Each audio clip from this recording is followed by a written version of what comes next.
Well, good morning, church. I'm going to read to you from Romans chapter 6. You know, the book of Romans is an amazing book itself, but as I look at the scriptures and I go through, different aspects of it and stuff, I continuously navigate back to Romans chapter 6 and Romans chapter 8 and the incredible content that is there. And I want to read some of these scriptures to you and talk about what God is sharing in my heart with us today.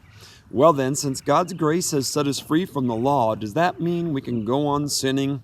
Of course not. Don't you realize that you have become a slave of whatever you choose to obey? You can be a slave to sin, which leads to death, or you can choose to obey God, which leads to righteous living. Thank God.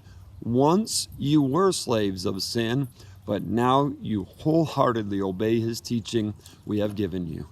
Now you are free from your slavery to sin, and you have become slaves to righteous living. Now, the other day, as we were sharing about, the boundaries, there's boundaries in freedom, and God has given us boundaries.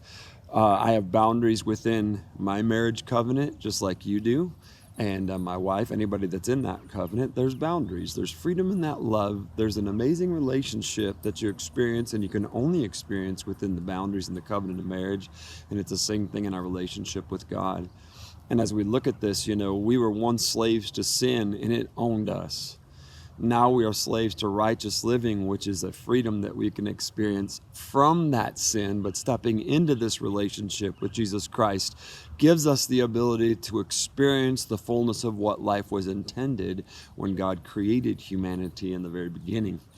So I pray today that you will give yourselves to be slaves of righteous living, obeying God, and no longer slaves to sin. Let's be that church. God bless you today.